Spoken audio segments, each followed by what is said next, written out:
नमस्कार, आप देख रहे हैं 4 PM और मैं हूं अभिषेक मिश्रा। जेडीयू के सांसद देवेश चंद्र ठाकुर की मुश्किलें बढ़ती हुई नजर आ रही हैं और ऐसा लग रहा है कि यादव मुस्लिम कुशवाहा को लेकर दिया गया उनका बयान अब उन्हीं पर भारी पड़ने वाला है। मामला कोर्ट तक जा सकता है, मामला अदालत तक जा सकता है और आने वाले दिनों में देवेश चंद्र ठाकुर की मुश्किल बढ़ सकती है। यादवों मुस्लिमों कुशवाहा को लेकर जो बयान देवेश चंद्र ठाकुर ने दिया वो जाहिर तौर पर बहुत हल्का बयान था। एक सांसद की भाषा या एक सांसद का बयान ऐसा नहीं हो सकता और कतई नहीं हो सकता। देवेश चंद्र ठाकुर एक संवैधानिक पद पर भी रहे हैं, बिहार विधान परिषद के सभापति थे हाल के दिनों तक, और फिर सीतामढ़ी से लोकसभा का चुनाव जीता और फिर सांसद बने हैं। और उसके बाद वो कहते हैं कि जिन्होंने वोट नहीं दिया उनका काम नहीं करेंगे, यादव मुसलमान कुशवाहा का काम नहीं करेंगे। उनकी मुश्किलें अब बढ़ गई है, ये बयान अब उन पर भारी पड़ गया है। लानत मलामत फजीयत तो हो ही रही थी, उनकी पार्टी के लोग भी उनको आईना दिखा रहे थे, अब उनको कानूनी नोटिस भी मिल गया है। कांग्रेस नेता चंद्रिका प्रसाद ने उनको कानूनी नोटिस भेजा है और सार्वजनिक रूप से माफी की मांग की है। जो जानकारी निकलकर सामने आ रही है, बिहार कांग्रेस प्रदेश के पॉलिटिकल अफेयर कमेटी के सदस्य डॉक्टर चंद्रिका प्रसाद यादव ने लीगल नोटिस भेजा है बिहार विधान परिषद के पूर्व सभापति और सीतामढ़ी के सांसद देवेश चंद्र ठाकुर को। और चंद्रिका प्रसाद यादव ने पटना हाई कोर्ट के अधिवक्ता शिशिर कुमार कौंडिल के माध्यम से उन्हें कानूनी नोटिस जारी किया है। और देवेश चंद्र ठाकुर से कहा गया है इस नोटिस में कि वे अपने बयान के मद्देनजर 10 दिनों के भीतर बिहार की जनता से माफी मांगे, अन्यथा कानूनी कार्रवाई के लिए तैयार रहें। चंद्रिका प्रसाद, जिन्होंने देवेश चंद्र ठाकुर को लीगल नोटिस भेजा है, ये दयानिधि मारन को भी लीगल नोटिस भेज चुके हैं। और तब दयानिधि मारन ने सार्वजनिक रूप से माफी मांग ली थी तो मामला बहुत आगे नहीं बढ़ा था। चंद्रिका प्रसाद बिहार के पूर्व सांसद जहानाबाद के पूर्व सांसद डॉक्टर अरुण कुमार को उनके खिलाफ कानूनी कार्रवाई कर चुके हैं, उनके खिलाफ केस लड़ चुके हैं। और नीतीश कुमार पर अमर्यादित टिप्पणी या ऐसी टिप्पणी करने के मामले में पूर्व सांसद डॉक्टर अरुण कुमार ने नीतीश कुमार के बारे में ऐसी टिप्पणी की थी जिसको लेकर आपत्ति थी चंद्रिका प्रसाद को, और उन्होंने उनके खिलाफ लड़ाई लड़ी, केस लड़ा और अरुण कुमार को सजा भी हुई थी निचली अदालत से, जो हमारे पास जानकारी है। तो कई जो सांसद हैं, कई लोग हैं जो मुश्किल में पड़ चुके हैं। चंद्रिका प्रसाद उनके खिलाफ कानूनी लड़ाई लड़ चुके हैं और अब एक बार उन्होंने देवेश चंद्र ठाकुर को लीगल नोटिस भेजा है, उनसे सार्वजनिक रूप से माफ़ी की मांग की है। और नहीं तो मामला ये अदालत में जाएगा, आगे देवेश चंद्र ठाकुर की मुश्किल बढ़ेगी। तो देवेश चंद्र ठाकुर को बयान बहुत भारी पड़ गया है और जाते जाते हम आपको फिर वो बयान सुना देते हैं जिसकी वजह से बिहार की सियासत में इतना बवाल मचा हुआ है। बहुत बहुत धन्यवाद। आदमी करता है और जो इससे प्रभावित होता है वो फिर समय आने पर वो भी न्योता पूर ही देता है, उसमें कोई दिक्कत नहीं, उसमें कहीं कोई छोड़ना नहीं है, इसलिए निश्चित रहिए वो सब उपाय हो जाएगा। लेकिन एनडीए के समीकरण में से कितने वोटों का क्षरण हुआ, इसे कोई उचित कारण नहीं, एक भी उचित कारण नहीं।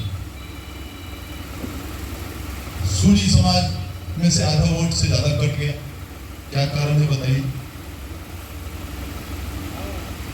कलवार समाज में से 12 आना कट गया, क्या कारण है बताइए।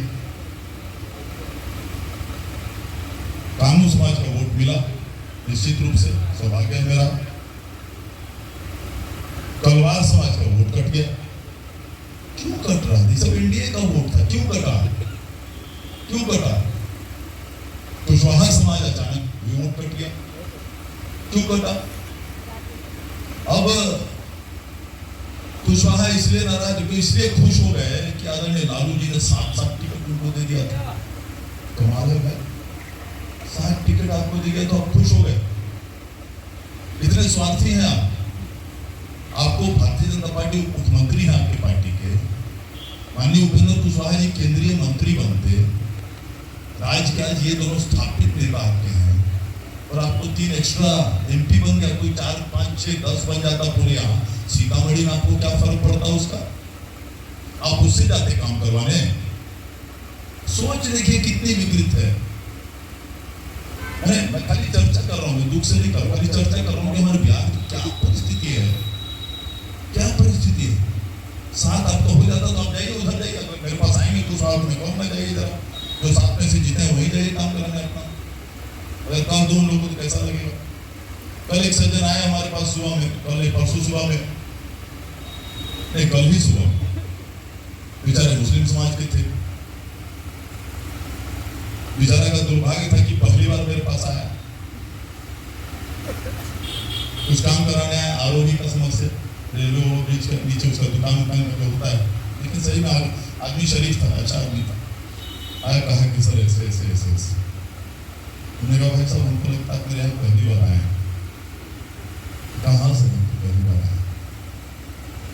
हमने कहा अभी अभी वोट हुआ, उसमें निश्चित रूप से आपने लालटेन को ही वोट दिया होगा।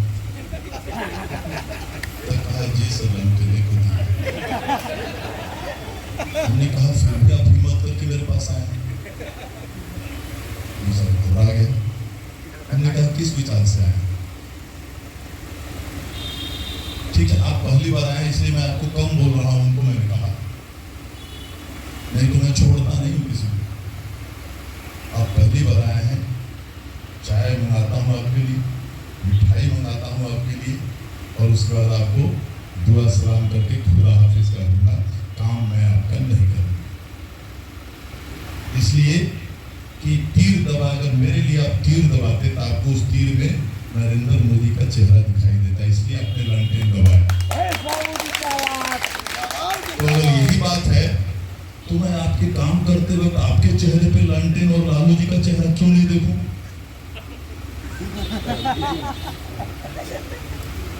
आप बताइए कैसे मैं आपका काम करूं? मैं नहीं कर सकता।